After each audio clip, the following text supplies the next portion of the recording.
को जय श्री राधे, जय श्री कृष्णा। ये सत्संग बहुत महत्वपूर्ण है, सभी ध्यानपूर्वक इस सत्संग को सुने। भगवान श्री कृष्ण का जन्म स्थल, कैसे भगवान का जन्म हुआ, भगवान भी जन्म लिए तो बहुत विचित्र लीला हुई।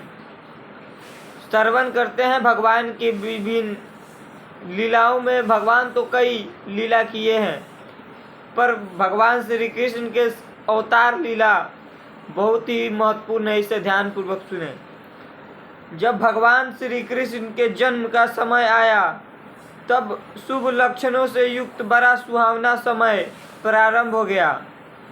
जब भगवान श्री कृष्ण के जन्म का समय आया, तब सब शुभ लक्षणों से युक्त बड़ा सुहावना समय प्रारंभ हो गया। रोहिणी नक्षत्र आकाश में उदित हो गया। जब भगवान श्री कृष्ण का जन्म हुआ तो विभिन्न लीला होने लगा। रोहिणी नक्षत्र आकाश में उदित हो गया। रोहिणी नक्षत्र जो है, जिसे तारा बोलते हैं, वो आकाश में उदित हो गए। बहुत ही जो रोहिणी नक्षत्र ग्रह है, यह ग्रह है एक बहुत ही शुभ लक्ष्य माना जाता है। इस ग्रह को दिशाएं स्वस्थ और प्रसन्न थी। निर्मल आकाश में तारे जगमगा रहे थे। नदियों का जल निर्मल हो गया था।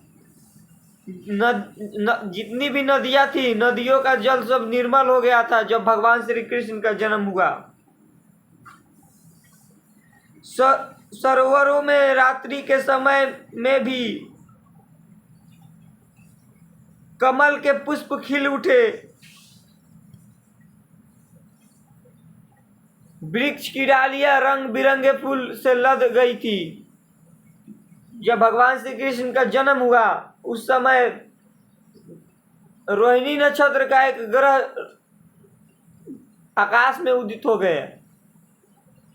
विभिन्न नदियां, सरोवर रात्रि में विभिन्न जल निर्मल हो गया था, पवित्र और शीतल।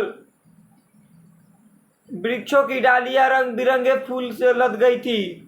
पक्षी चहक रहे थे, भौरे गुनगुना रहे थे। पवित्र और शीतल मद सुगंध वातावरण में व्याप्त हो रही थी। स्वर्ण में देवताओं ने दुधिया भी बजानी प्रारंभ कर दी थी। किन्नर और गंधर्व मधुर स्वर में मंगल गान गाने लगे थे। सिद्ध और चरण प्रारंभ की स्तुति करने लगे थे। बड़े बड़े देवता और ऋषि मुनि सुगंधित पुष्प की वर्षा करने के लिए आकाश में आ जुटे थे। भाद्रपद मास में कृष्ण पक्ष की अष्टमी को अर्धरात्रि के समय भगवान विष्णु ने देवकी के गर्भ से जन्म लिया। उनके जन्म लेते ही सभी दिशाएं 16 कलाओं से परिपूर्ण चंद्रमा के समान खिल उठी। वसुदेव जी ने देखा कि देवकी के गर्भ से एक अद्भुत बालक ने जन्म लिया है। उसके नेत्र कमल के समान सुंदर और विशाल है।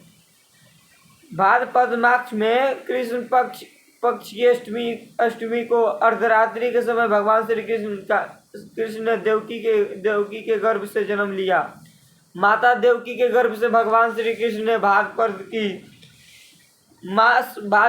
कृष्ण पक्ष की अष्टमी को अर्धरात्रि के समय भगवान श्री कृष्ण ने देवकी के गर्भ से जन्म लिया। उनके जन्म लेते ही सभी दिशाएं 16 कलाओं में परिपूर्ण हो गई थी। चंद्रमा के समान खिल उठी। वासुदेव जी ने देखा कि देवकी के गर्भ से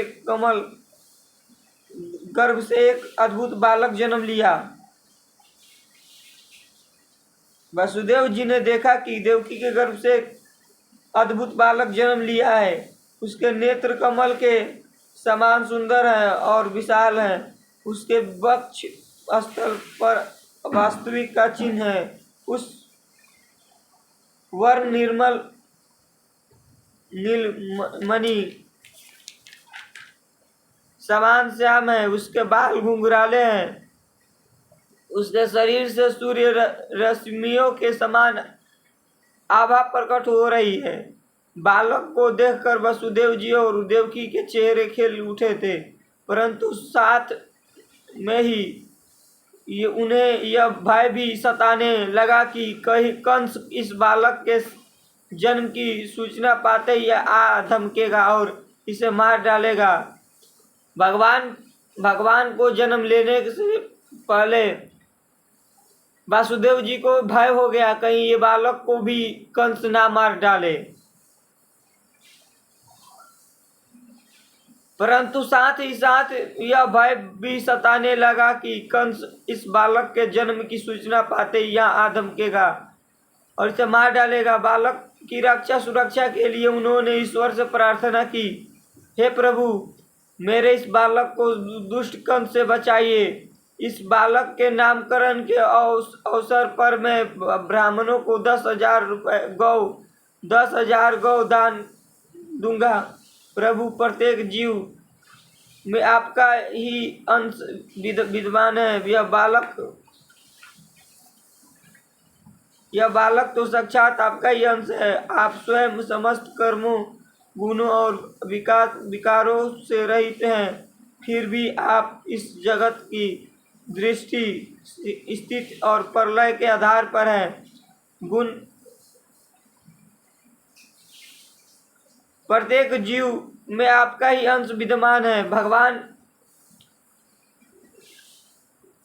वासुदेव जी भगवान से प्रार्थना किए कि हे प्रभु, आप इस गौ ब्राह्मण को, इस बालक को रक्षा करें। प्रत्येक जीव में आपका ही अंश विद्यमान है। यह बालक साक्षात आपका ही अंश है। आप स्वयं समस्त कर्मों और गुणों और विकारों से रहित हैं, फिर भी आप इस जगत की सृष्टि, स्थिति और प्रलय के आधार पर हैं। प्रकृति के तीनों गुणों सत्व, रज, तम व आश्रय में भी आपका ही है। आप तीनों लोगों की रक्षा करने वाले हैं। आप मेरे पुत्र की रक्षा कीजिए। अपने पति को इस प्रकार दुखी देखकर देवकी ने कहा, स्वामी, मेरे प्रभु की इच्छा से आप सभी सैनिक सोए पड़े हैं और बंदरगाह के द्वार स्वतः खुल गए हैं। आप मेरे इस पुत्र को यहाँ से ले जाइए और किसी सुरक्षित जगह स्थान पर पहुँचाइए। देवकी की बात सुनकर वासुदेव ने अपने चारों ओर दृष्टि घुमाई तो उसका बात सत्य पाई। उन्होंने तत्काल बालक को उठाया, अपनी गोद में ले लिया, बंदरगाह से बाहर निकलने चले गए। बंदरगाह के जो दरवाजे भारी जंजीरों और तालों से बंद थे, स्वतः ही खुलते चले गए। पहरेदार भी अचेत होकर इधर उधर लुढ़क गए थे। घटाघोट अंधकार बंदरगाह से बाहर छाया हुआ था। आकाश में बादल ही घूमकर गरज रहे थे। देखते देखते तेज वर्षा होने लगी, पर वासुदेव जी नहीं रुके। वे सीधे यमुना की ओर बढ़े जा रहे थे। यमुना जी के पास जाकर वासुदेव जी ने देखा कि यमुना जी का जल बढ़ रहा है, तेजी से वह बढ़ रहा है, परंतु उन्होंने इसकी जरा भी चिंता नहीं की। वे यमुना जी के जल में उतरकर पार जाने लगे। यमुना जी ने उन्हें यह मार्ग दे दिया। उन्होंने अपने बालक को सिर पर धारण कर लिया। शेषनाग ने फन फैलाकर बारिश की बूंदे से बालक की रक्षा की।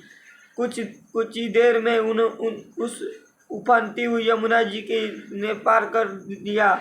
तेजी से वे गोकुल में नंद बाबा के घर पहुंच कर चले गए। फिर मिलते हैं अगले सत्संग में। तब तक जय श्री राधे, जय श्री कृष्णा। भगवान की विभिन्न लीलाएं में फिर मिलते हैं। जय श्री राधे।